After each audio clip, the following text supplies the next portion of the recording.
Hi friends, welcome to Bhavya's కిచెన్లో ఈరోజు నేను మీకు చూపిస్తున్నాయని పచ్చని పొలాలు మొన్న చూపించాను కదా. ఇంకా ఈరోజు మేము వెళ్ళిపోతున్నాము ఈ ఊరు నుంచి వెళ్ళిపోవాలంటే మాకు కూడా చాలా బాధగానే ఉంది.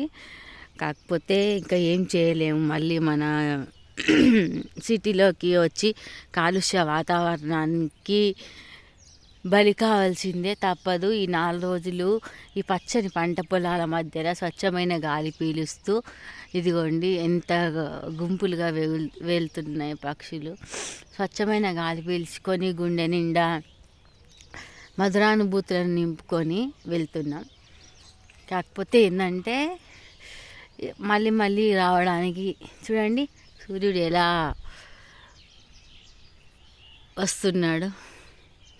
వస్తున్నాయి సూర్యుని రథచక్రాలు, జగన్నాథ రథచక్రాలు అన్నట్టుగా ఇంత మంచి అందమైన సుందర దృశ్యం మీకు ఎప్పుడైనా కనిపిస్తుందా? అసలు ఊర్లలో తప్ప.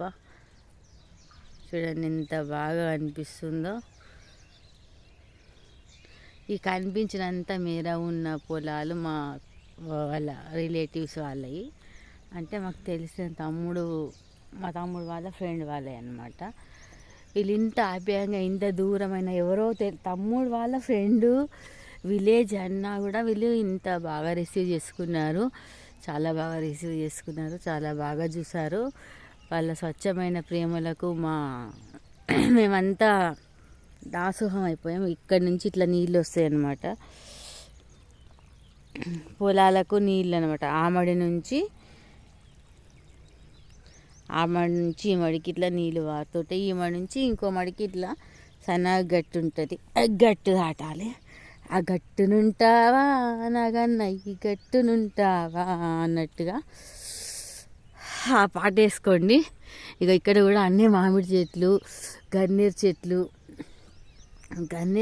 అయితే ఇక్కడంతా ఇట్లా ఏమంటారు, మట్టి కుచ్చుకోపోతుంది కాళ్ళకు. అయినా కూడా నేను రిస్క్ చేయదలుచుకున్నాను, ఎందుకంటే ఈ పువ్వులను మీకు చూపించాలని. గన్నేరు పువ్వులు అందరికీ తెలిసే, కాకపోతే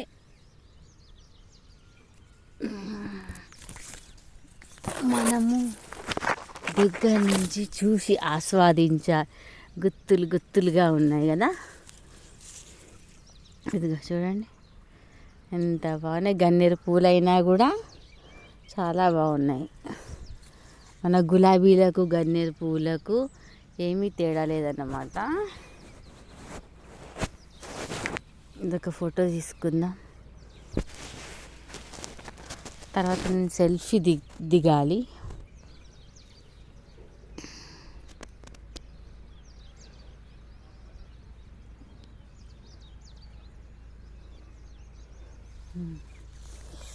ఇలా అందమైన పల్లెటూరు నా అందమైన కెమెరాలో బంధించి తీసుకువెళ్ళాలనేది నా కోరిక. ఓకే, మళ్ళీ నేను చూపిస్తాను మీకు, ఎందుకంటే నేను సెల్ఫీ దిగాలి కాబట్టి. సెల్ఫీ దిగడానికి ఇక్కడితో ఆపేస్తున్నాను. అందరికీ శుభోదయ శుభాకాంక్షలు.